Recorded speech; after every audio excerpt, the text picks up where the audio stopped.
Hello, and welcome to the Clinical Care Options Oncology Podcast. I'm your host, Tim Quill. Today's episode features Dr. Jamie E. Chaft from the Memorial Sloan Kettering Cancer Center in New York. She will be discussing her thoughts on important studies in early-stage non-small cell lung cancer presented at the 2020 World Congress on Lung Cancer. This episode is part of Clinical Care Options' overall conference coverage of the 2020 World Congress on Lung Cancer annual meeting. For more information on Dr. Chaft, along with a link to CCO's complete WCLC 2020 conference coverage, including a downloadable highlights slide set, clinical thought commentaries, and a CME-certified online activity with expert analysis of additional studies in both early and advanced thoracic malignancies, please visit the show notes for this episode. Now let's get started and hear what Dr. Chaft has to say. Hello, colleagues. My name is Jamie Chaft. I'm a thoracic medical oncologist at Memorial Sloan Kettering Cancer Center in New York, and I'm happy to discuss with you today some of my key takeaways from the World Congress on Lung Cancer meeting that took place virtually in January 2021. I'm going to focus today on updates in the multidisciplinary care of patients with potentially curable non-small cell lung cancer. I'll cover updates on ADAURA, dissecting both the chemotherapy and quality of life data while we await overall survival in that population. A final report of the decade-long ITACA study aiming to personalize adjuvant cytotoxic chemotherapy. I'll talk briefly about the final report of RTOG 1106, looking again to personalize definitive concurrent chemoradiotherapy. And then finally, a brief word on the TALENT study out of Taiwan, which truly shows us that it's time to rethink lung cancer on a population level. I'll start with the ADAURA study, and this is one I'm sure you all are aware of by this point. It's been presented and published. Though at the Congress on Lung Cancer, we saw some new data specifically looking at quality of life and some subsets based on adjuvant chemotherapy. Just to remind you all, the ADAURA study is a study of adjuvant osimertinib, the third-generation EGFR tyrosine kinase inhibitor, versus placebo in patients with resected, EGFR-driven non-small cell lung cancer. This study had enrolled patients with stages 1B through 3A, non-small cell lung cancer with either an EGFR exon 19 deletion or EGFR L858R point mutation. Patients were enrolled after adjuvant chemotherapy. Radiotherapy was not permitted, and they were randomized, stratified by stage, mutation, and race, Asian or non-Asian, to osimertinib for 3 years versus placebo.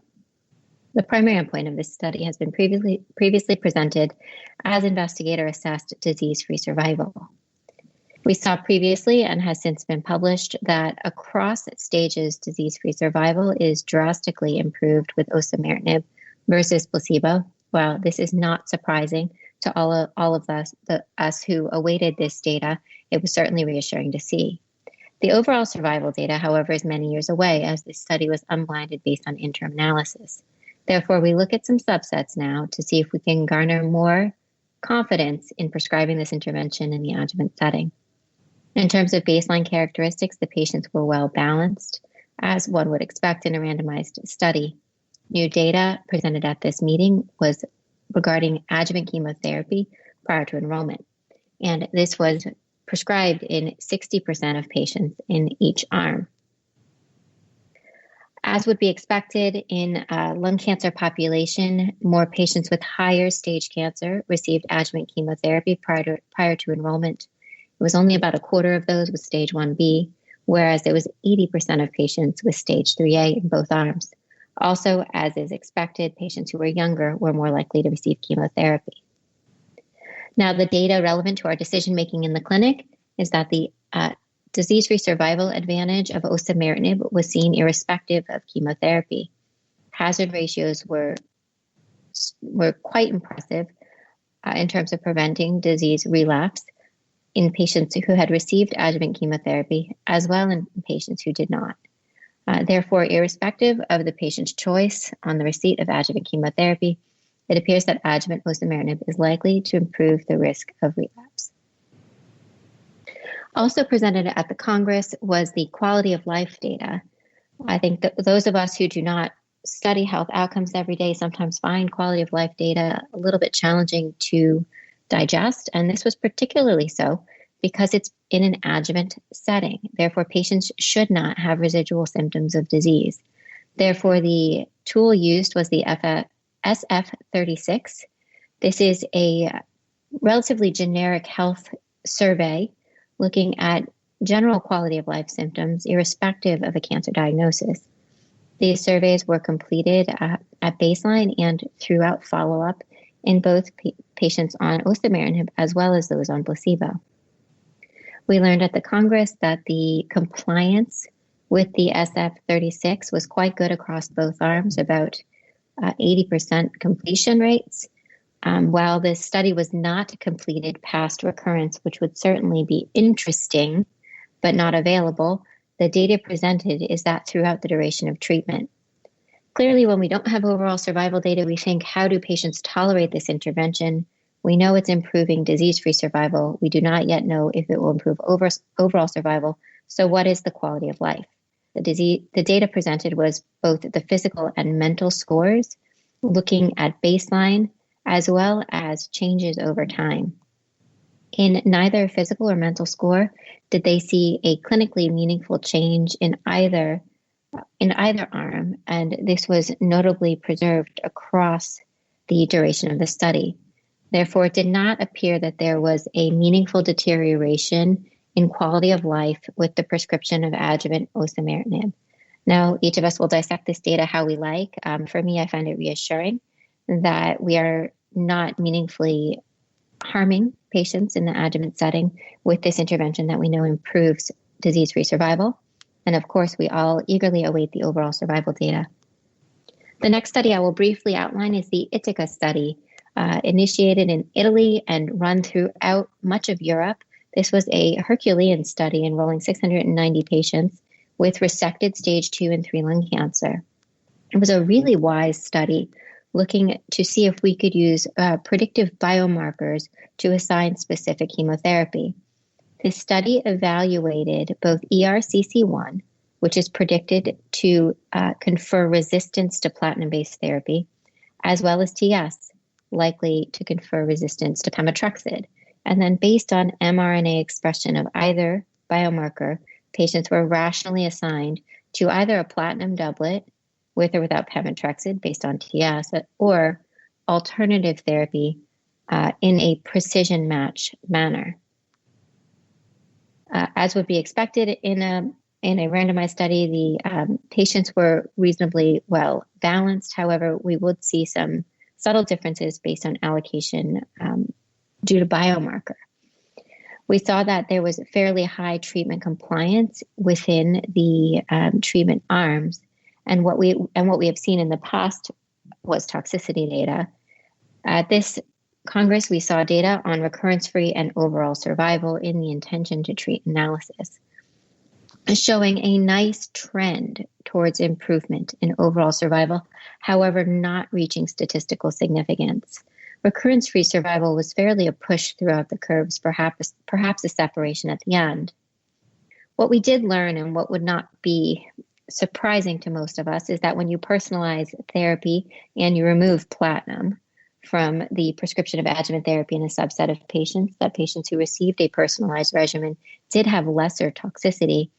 However, this was not a non-inferiority study, and we can state pretty confidently based on the ITT that with the current design and power, we did not see that personalizing therapy based on ERCC1 or TS led to improvement in survival.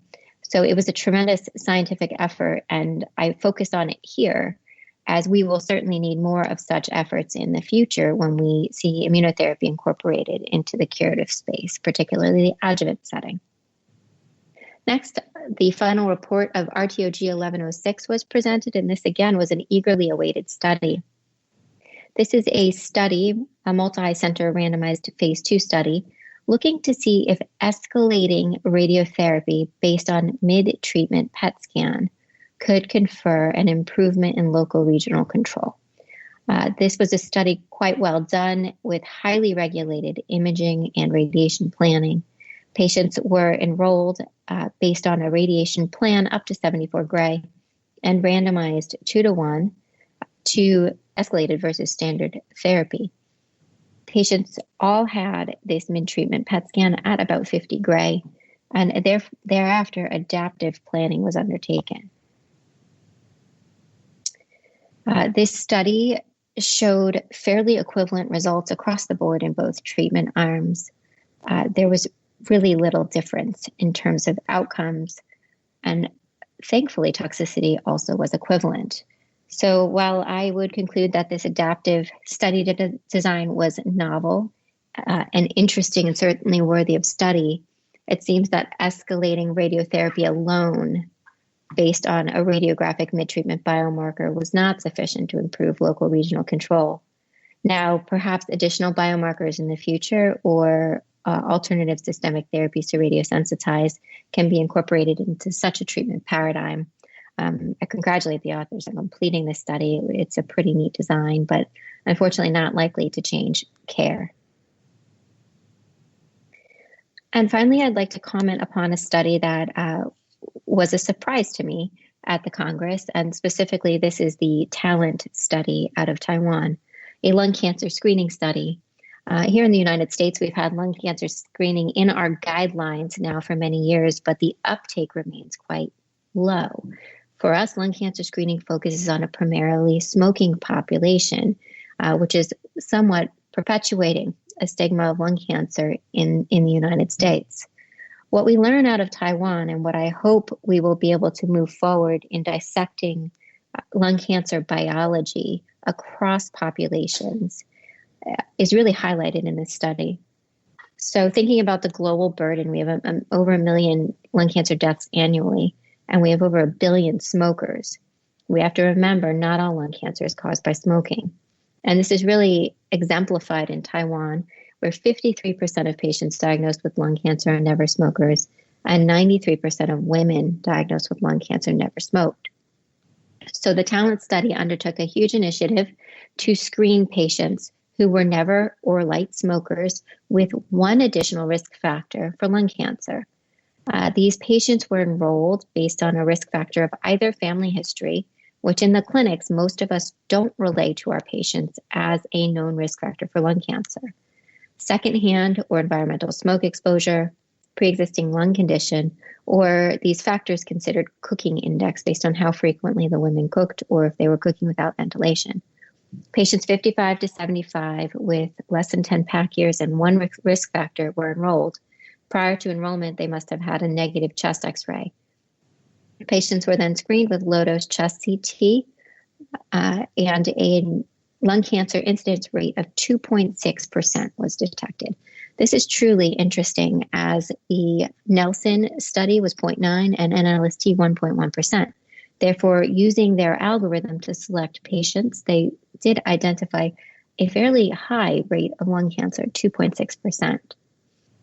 Of these, only 2.1% of those were invasive lung cancers, and the vast majority were stage 0 or stage 1, therefore in situ or stage 1. Therefore, raising the question if longitudinal survival follow-up will really manifest an advantage of this intervention. However, what was more interesting to me is what they identified in their subpopulations, and specifically being able to identify a higher hazard ratio for the detection of lung cancer if the first-degree family member was a mother, brother, or sister in this population. The other factors they used for enrollment in this study did not show statistically significant enrichment for identification of a lung cancer on low-dose screening chest CT. So for me, this is another reason we need to invest in lung cancer screening, both nationally and globally, and ideally expand the populations of patients in whom we are screening for earlier detection and to cure patients with early stage lung cancer. Those are my summaries and main takeaways from the early stage setting from the World Congress on Lung Cancer 2020, presented in 2021. And I hope you got something out of the discussion. Thank you. Thank you very much, Dr. Chaft, and thanks to you, the listeners, for joining us. As a reminder, to view the full WCLC 2020 conference coverage program from the Clinical Care Options website, and to download a highlight slide set including the various studies associated with this discussion, please click on the link in the show notes. As always, thanks for listening.